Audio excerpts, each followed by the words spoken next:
Teknik mengubur orang masih hidup ini benar-benar menakjubkan. Laser hanya melewati tubuhnya. Setelan pemakaman langsung yang sangat ketat dirilis. Selama lampu mati, orang ini bisa tidur nyenyak. Tidak tahu berapa lama gadis ini tidur. Dia tiba-tiba menyesal tidak ingin tidur lagi. Dia mencoba bernafas. Meskipun pakaian ini tipis, tapi tidak bernapas. Dia hampir mati lemas di dalamnya. Momen penting. Dia mengandalkan giginya untuk merobek jasnya. Dia mencoba mengulurkan tangannya. Tarik jarum panjang keluar dari tubuhnya. Robek pakaiannya. Pada saat ini, dia mendapati dirinya terkunci di ruangan yang rapat dan tertutup. Dia dengan putus asa berteriak. Tidak ada yang datang tetapi itu membuat perangkat di sekitarnya menyala. Ini adalah kompartemen perawatan, asisten diaktifkan. Mengatakan bahwa hanya ada 35% oksigen yang tersisa di kabin. Dia tidak tahu di mana dia sekarang. Hanya ingat bahwa dia tampaknya telah dirawat di rumah sakit. Dia hanya bisa berteriak tetapi bahkan jika dia berteriak sampai tenggorokannya sakit, masih tidak ada orang datang.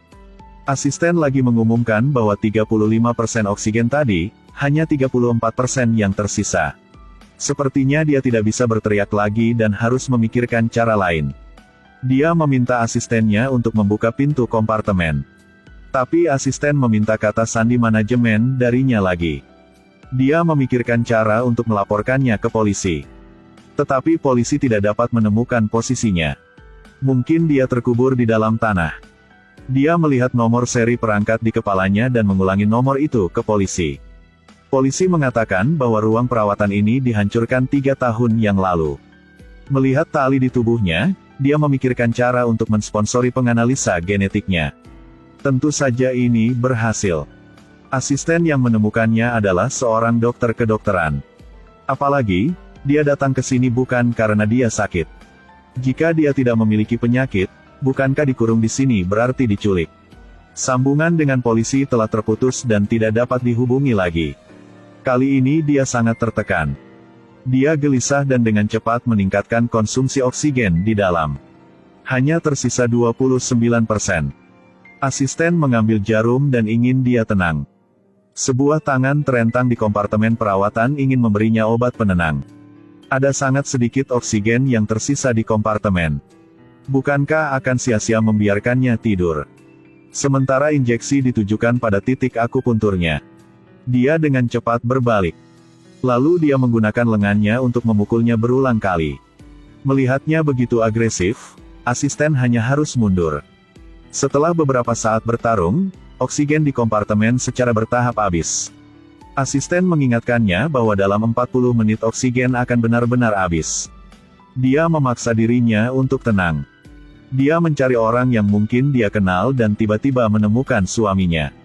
Dia segera meminta asisten untuk telepon suaminya. Tetapi ujung telepon yang lain mentransmisikan suara Bibi. Dia tidak menunggunya untuk berbicara dan mematikan telepon. Apakah orang yang menjawab telepon adalah istrinya? Dia menelepon kembali tetapi orang itu tidak menjawab telepon.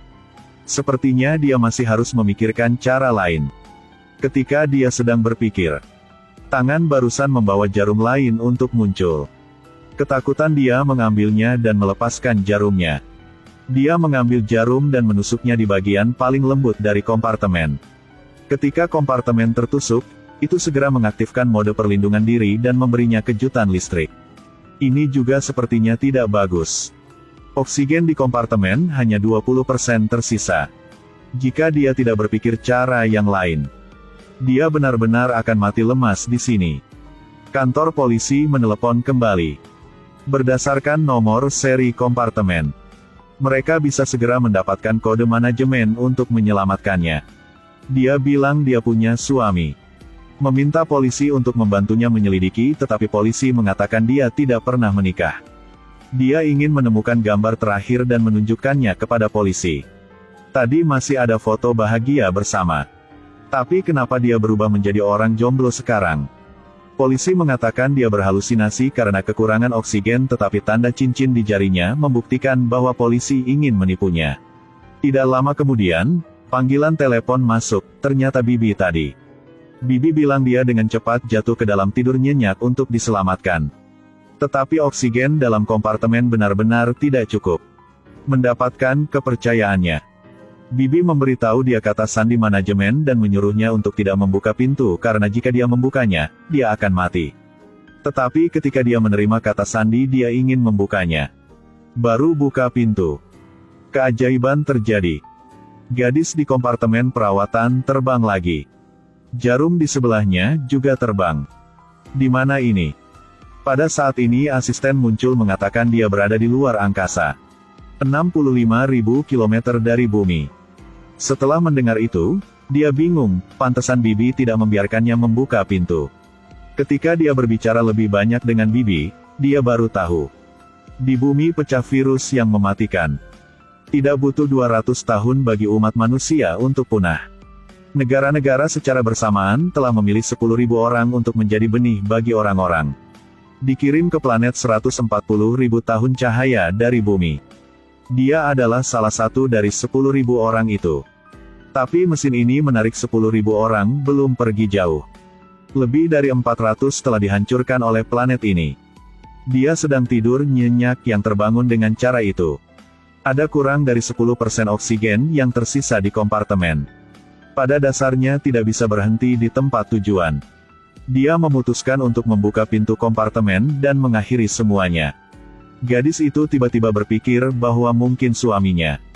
Dia juga di grup ini, jadi gadis segera mencari dokumen. Suamimu benar-benar ada di sini. Tidak benar, bekas luka di dahinya. Dia tiba-tiba teringat sesuatu dan mulai menyelidiki dokumen yang berhubungan dengannya. Barusan lihat videonya, dia berubah menjadi wanita tua berambut abu-abu. Bukankah ini suara Bibi tadi yang teleponnya? Jika dia yang menelepon. Jadi siapa dia sekarang? Untuk mempertahankan gen elit, mereka menanamkan gen dan ingatan ke dalam klon. Dia adalah penyamaran yang membawa kenangan. Tak diduga, dia adalah klon tetapi kadang-kadang dia masih memanggil. Oksigen di kompartemen hanya 3%. Asisten menilai bahwa dia tidak punya banyak waktu untuk hidup, jadi asisten memutuskan untuk memberikan suntikan lagi. Cairan biru akan memasuki tubuhnya. Tapi dia adalah benih kelanjutan peradaban manusia. Keinginannya yang kuat untuk bertahan hidup membantunya melepaskan jarum di jari kaki dan kawatnya. Sebelum obat masuk ke dalam tubuhnya. Jarumnya dicabut, tapi tak lama kemudian dia masih mati di sini. Tiba-tiba dia ingat mode tidur nyenyak yang disebutkan Bibi tadi. Mungkin itu bisa mengurangi konsumsi oksigen. Dia menahan rasa sakit. Letakkan jarum kembali di tempat yang tepat. Selesai semua. Dia pikir dia bisa bertahan, tetapi oksigen di kompartemen hanya 1%. Jika tidak memiliki 2%, dia tidak akan bisa bangun ketika dia tidur. Dia tidak tahu apakah kompartemen lain memiliki cukup oksigen, asistennya cek dulu. Tentu saja masih penuh. Tetapi jika dia ingin menuangkan oksigen ke dalam kompartemennya, maka dia harus masuk ke mode tidur nyenyak. Asisten bertanya apakah dia bisa memberinya obat penenang kali ini. Gadis itu memakai piyama ketat lagi. Di akhir film, dia dan suaminya dengan lancar mencapai planet baru. Mereka harus memenuhi misi klon. Terus membangun peradaban manusia.